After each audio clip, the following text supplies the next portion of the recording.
It's just ruddy lovely, mate. 1-0 down. A huge Cole Palmer scare, hopefully precautionary. What's going to happen away at West Ham? Graham Potter's revenge. No Palmer, no Ruddy problem, ladies and gentlemen. The comeback was completed with 5 goals with no reply, and it was only 5 because, let's be honest, we took our foot off the gas. We rotated.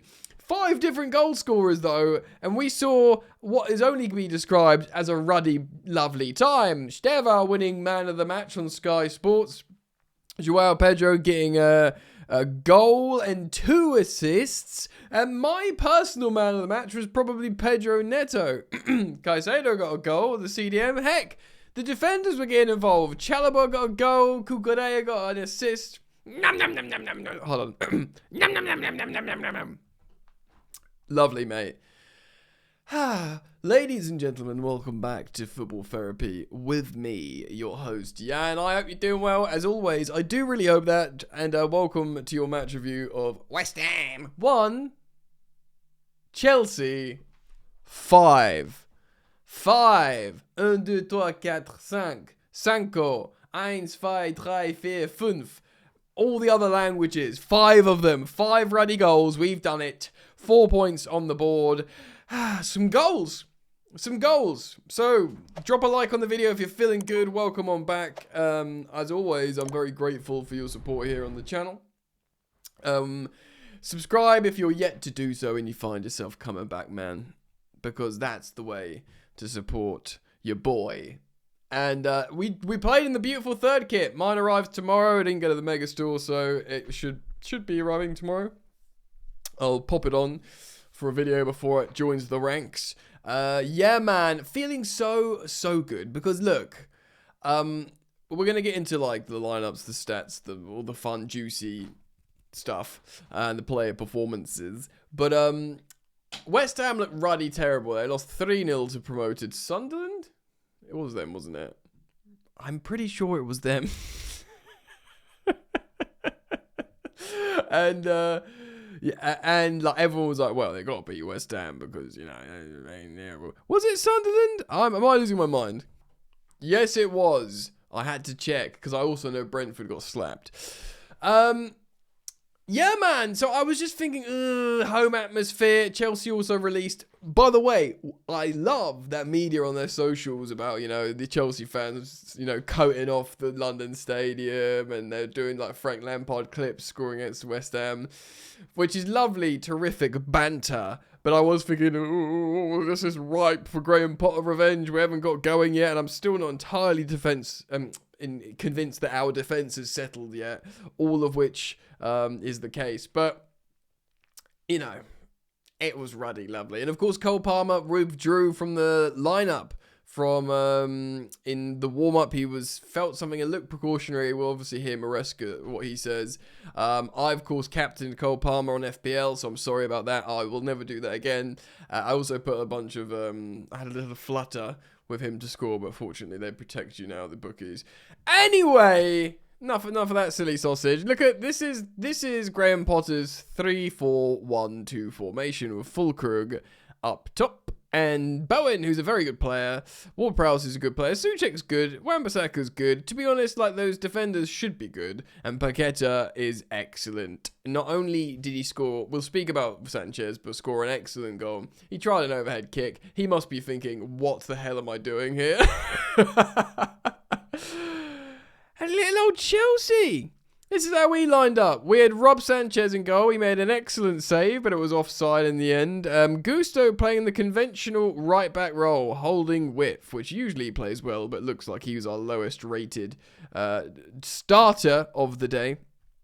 And then the back three consisted of Trevo playing the right of the back three, pushing up, which of course means Tosin returned to the centre of the back three, which is you know, the role that often Levi played. Lots of passing. How many passes did he make? Did he make a lot of passes? He made 89 passes. So there you go. Lots of passes. Spat on my screen laughing. Cucurella playing the left centre back, pushing up, inverts a little bit. So it is a back three. It's a free. And then we have a box midfield with Fernandez and Caicedo.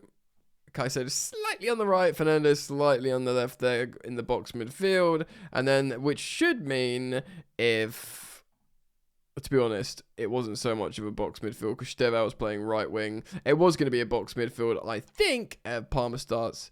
João Pedro, Look at this João Pedro touch map and look at that 9.7 rating. I hate to just like compare him to Liverpool players, Chelsea Liverpool players, but prime Roberto Firmino, and who knows, João Pedro could be better. Obviously, incidentally, both Brazilians. The quintessential false nine, but he looks like he'll be more prolific. But in terms of being that facilitator, man, touching the ball all over the gaff, a goal, 2 assists. His XG was 0.41. So it was a good finish. 2 key passes, 21 passes, which is proper false 90. 1 completed crosses, created 2 big chances, only won 3 out of 7 ground duels. This is it though. Look at this, 6 out of 8 ground duels. He's not that tall. He's so good in the air. He is so good in the air and scoring headers. He's like maybe to know for Roberto Firmino, but obviously. Rest in peace, Diogo Jota was quite a small player who was really, really good in the air as well. Estevao Willian playing as a right winger, and then Neto as well playing on both sides. Estevao winning man of the match because he was top for certain metrics. And look at this, bro. The majority of his ground duels won against big old burly West Ham at home that were, losing and looking to kick the crap out of him. And he's an 18-year-old, dainty, small Brazilian that's never played in Europe. Still won the majority of his ground duels, mate. So, yes. And in terms of, we saw all 5 subs, which is great to be used. Reece James came on, interestingly, as mainly a midfielder. Did tuck in at the end as a right back, but it looks really good. Oh my god, just while I remember it now, because I'll forget otherwise. That through ball from Reece James in like the last quarter of the game. Sorry to sound American with quarter there. A demonstration of Reece James. He looks up for a second, his brain goes, and he makes that part. It's like Luka Modric or prime Fabregas. That's why Maresca sees Reece James as a midfielder. He's an amazing defender. He's an amazing assister, crosser, runner. That's why everyone thinks he can only or should use his superpowers as a wing back, as a right back. But you see him do stuff like that through ball, and credit to Estevao, who ran onto it as well, who basically went the outside run to in. He read it because he's an elite footballer. Reece, that through ball's so intelligent. If he obviously made one too many touches, the youngster Estevao, but if he scores that goal, oh my god, what an assist from Reece. I just need, while that's in my brain now, you'll know what I'm talking about. Incroyable. That was just different gravy granules, mate. That was superb. So Reece looks, superb off the bench. We saw Wes make his return after apparently he's all happy with Chelsea and Chelsea are all happy with him. He did concede a free kick outside the box. He also did do a couple of good moments. Obviously, it's just about getting him on the grass. Santos came on pretty tidy. I would have liked him to get closer to goal. He looks like an app. He made a really good headed clearance, Santos. Gittins and Hato, not much to say, really. So, what went down? Let's look at the stats, because I have a feeling it's going to be dominant for Chelsea. Yeah. Here we go. Possession 60% away from home. 5 goals scored from not even 3 XG, which is lovely stuff. Although there were 7 big chances. That aforementioned chance of Estevao receiving that beauty of a through ball. 12 shots apiece, probably a bit too much. Didn't want 12 from West Ham considering the scenario, but it was a few flurries, and it just shows you how prolific we were in this game and how much of high value we were creating, cutting through them at times. And yeah, man, and let's tell you for the timeline. Let's look at that attacking momentum meter on the left-hand side of your screen now. That will tell you everything you need to know. So pre-kickoff, Cole Palmer withdraws, everyone sweats, and then Paqueta scores that goal in the 6th minute, and I'm thinking, oh god, is it Dr. Chelsea, Cherry FC back again, rising from the dead to put some life into the Hammers? It's an amazing goal. Now look, I get it. I didn't hear what Rob said in the Sky halftime analysis because I was doing an Instagram live. But he did that thing where he goes with the opposite arm of the side. Now apparently that is a thing that goalkeepers do. A lot of people are like, whoa, Sanchez doing that. I quote Sanchez off all the time. He probably could have done better here. The ball is spinning away, and he made the decision to go with his right. Is it, they call it the lower arm, or I can't remember the official terminology for it. There is a reason why goalkeepers do it. So before we come from that, I think he could do better on it, but I don't think it's a howler by any means. I think it's a really good hit from Paqueta. So yeah, Cucurella then assists João Pedro. Beautiful stuff. It takes 11. No, how many minutes? It takes 9 minutes. So not too long.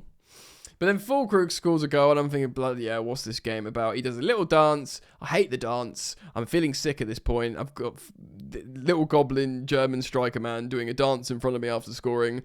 It was offside, and then we react very, very quickly. All the Pedros getting involved. João Pedro scored, and then João Pedro assisted Pedro Neto. A beautiful first-time in-step finish, by the way. And for all the people like having a go at Delap, he was important to that goal. He did a really good layoff. He also did another great layoff later on to Sterval, where Sterval didn't, completely optimize the chance. Also worth mentioning, while I'm thinking of it now, Sterval won the Sky Sports Man of the Match. I think that was a little bit of hype, and I'm here for it 100%. I think he had a really good game. He's a wild card. He's a substitute appearance in the last game, and indeed this game he looked good. He was culpable for giving the ball away for their goal, and he did also do that again later on that didn't lead to a goal, and he missed a couple of chances. But that is totally fine, bro. He's never played in Europe, let alone the hardest league in the Premier League. He is gonna have a load of slack to sort of express himself, to learn.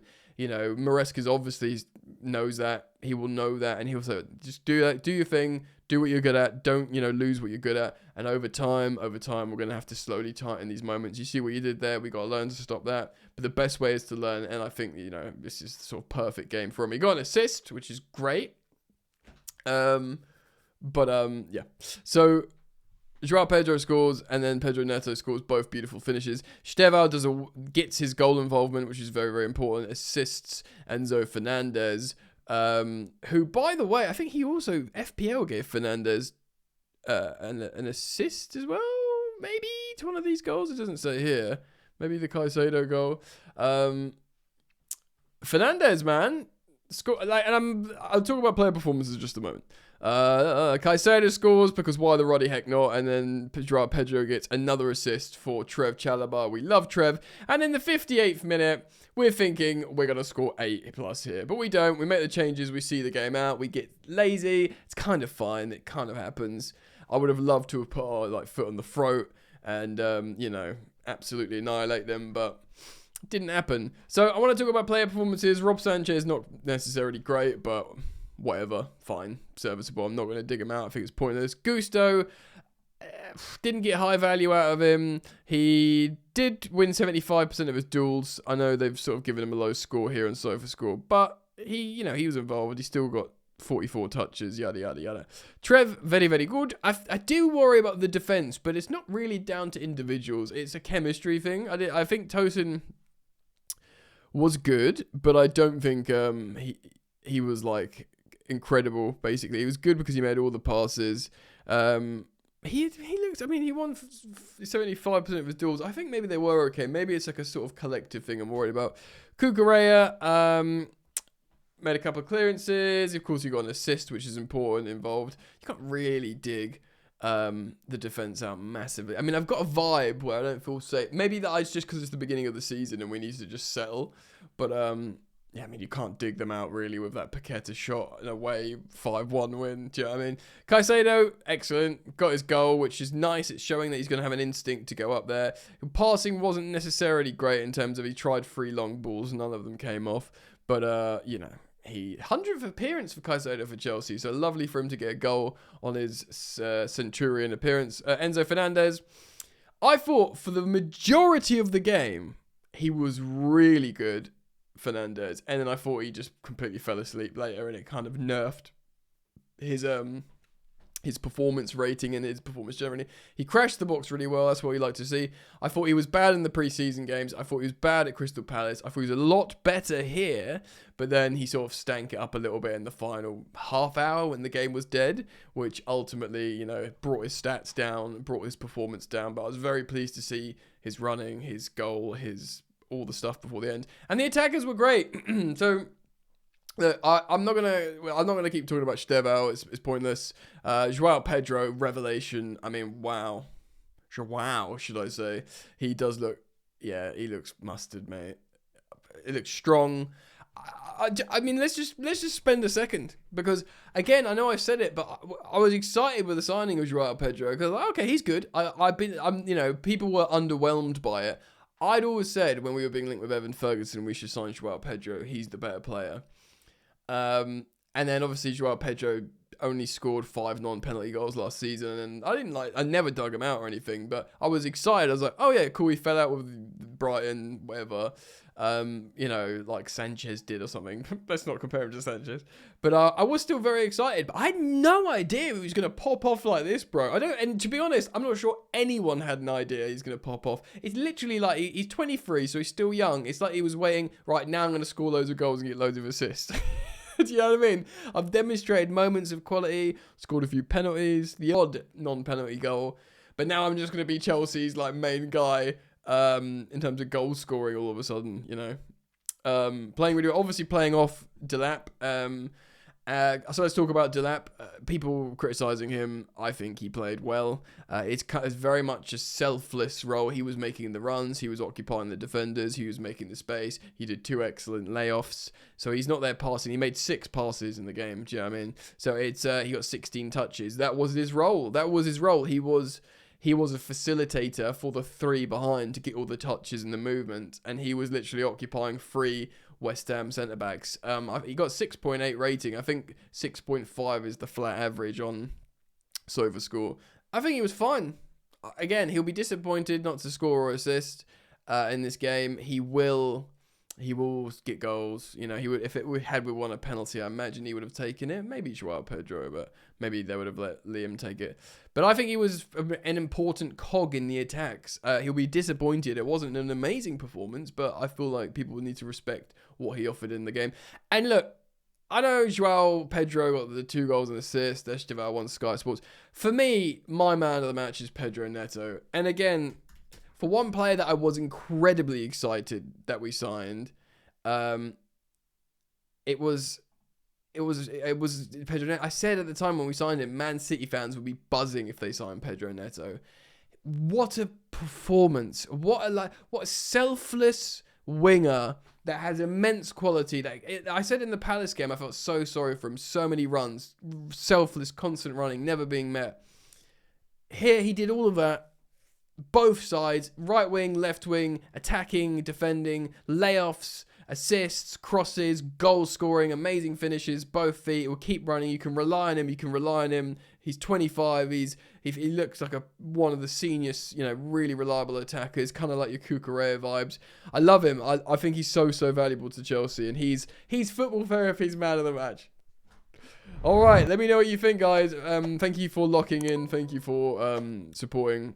Thank you for liking and subscribing. And if you are interested in additional content that's actually different, it's not in here. I film around my flat on the second channel about footballing stories, Football Yannick. Please do go subscribe to that. Search it on YouTube as well. And I hope to see you back here soon. Oh, peace.